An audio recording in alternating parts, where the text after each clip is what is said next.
we had to put a lot of stuff on credit card to be able to keep ourselves afloat. So anything that could go on a credit card went on a credit card. My Discover card was a balance transfer from my college credit card, which is the one that's at $19,000.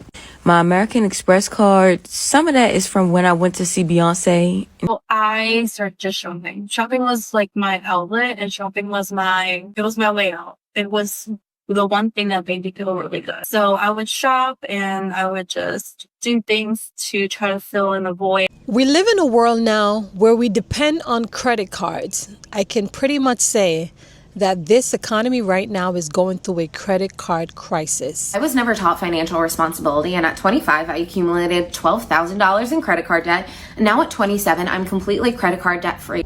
I have been financially not doing great. I am a nurse.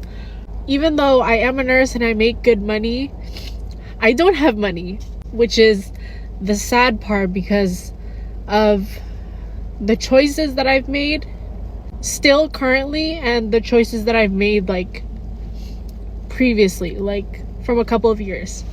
I am in credit card debt, and it's this unhealthy cycle that I have been putting myself into, and this just relationship with money has just never been something that I was talked about. Lifestyle creep is definitely a thing, and especially when you are trying to make a brand for yourself. You can take a look around and observe. I mean, I too had my fair share. Credit cards upon credit cards. You know, sometimes my friends, my family, I would also had to use my credit card to help them with a promise to give it to you next week, a promise to give you next month. And as a result of that, sometime next month's turned into 2 months. And before you know it, I'm on my own, all my other expenses. And as a result of that is either I'm behind or I missed the payment. Long story short, I have been in my fair share with credit cards, and let me tell you, it have gotten me into a place where I would never want to experience anymore. My husband and I are $60,000 in debt. Okay. Part of the problem. You are.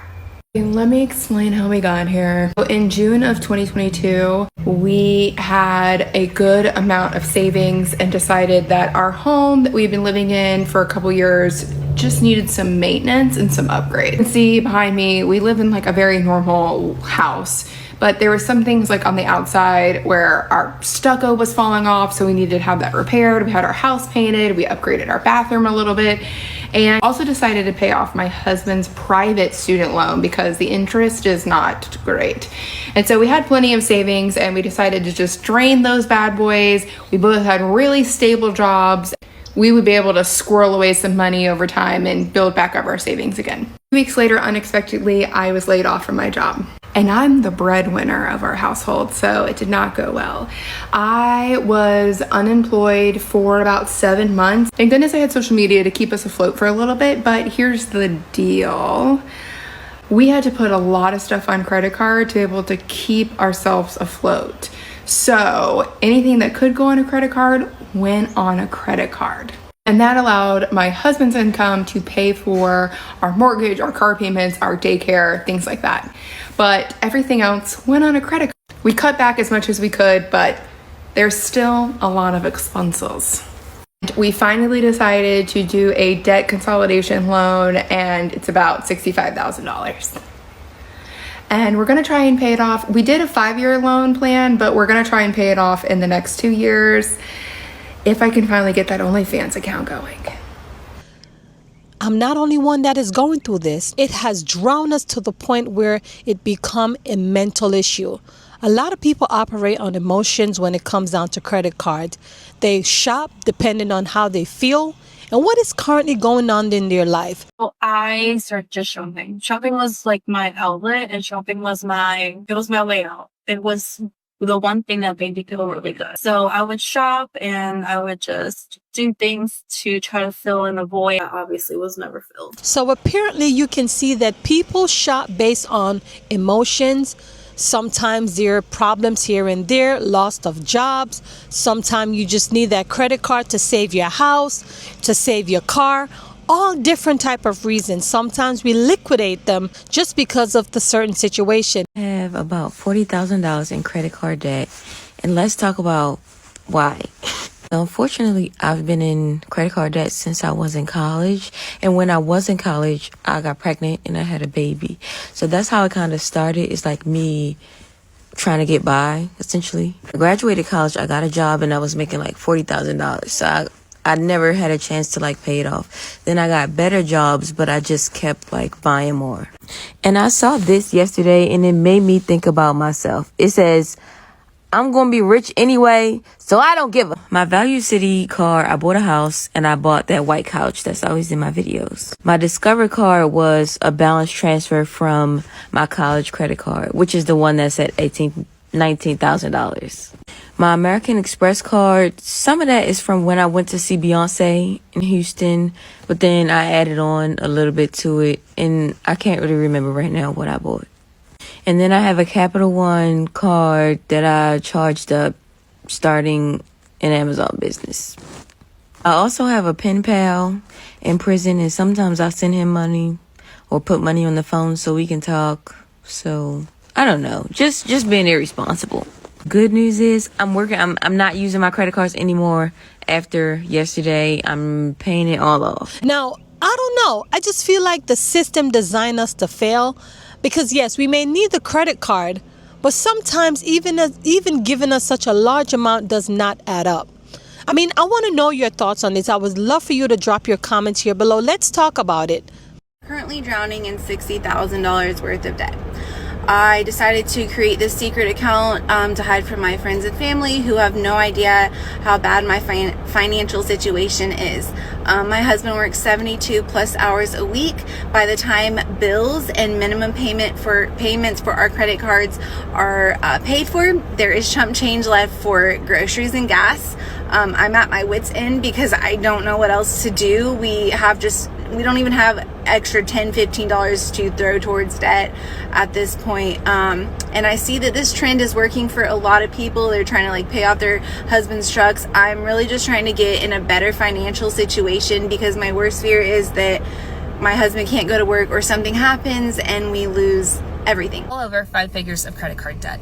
My husband just got paid today and that paycheck is gone. We have maybe $20 in our account because it had to go to bills and credit card debt. It's frustrating, it's embarrassing to admit because it's like we didn't spend it on fun things. Like we don't have things to show for it. We did it to stay afloat. We did it for groceries. We did it for my son's therapies. We did it for doctor's appointments. And I shoulder the burden because I don't want to worry my husband more. He has so much more on his plate. He doesn't need to worry. I just need to make it happen. And I know there's always people like, oh, go get a job. I take care of a disabled kid full time. Like I can't just go get a job. What people want to work with my schedule? For you, if you have a credit card, just be careful this time that we live in. Sometimes your friends and family cannot be trusted. I have a hard time saying no, and that is to myself and to others. I've built up really bad habits over the years of helping people when I didn't have the money to, leaning on my credit cards as my safety net so that I can make sure other people in my life are okay, and providing a convenient life to myself because I felt like I deserved it. I also made promises to myself where I would put something on my credit card and promise that I would pay it off within the month, and then I wouldn't because I already spent my cash. It almost felt like it was, invisible money. I used to pay off my credit card in full, how I was able to build up such large credit limits, but after a certain time, I wasn't doing that anymore. With the continued bad habits that I had with spreading myself thin when I really didn't have it, it just wasn't helpful, and it really built up my credit card balances over time. And it happened over years. Like I haven't used them really in the past few years, but when you're only paying the minimum balance on such a large balance, it doesn't really move. Once I really realized that it is my fault, why I have so much credit card debt, and that I need to get rid of it in order to find peace and get that money back in my pocket that I've been paying on it every month just to not see the balances go anywhere. I decided to take it seriously. I want you to observe this economy right now and see where we're at. It's not looking good. So I want you to be wise about your credit card. I pray that whatever you're going through, life will get better for you. I pray that God changed things around for you. I know it's not easy. Who said life was easy? We all been through it. But I just want you to pray through it, hang in there, and use your credit card wisely. Now, I want to hear your thoughts on this. Signing off.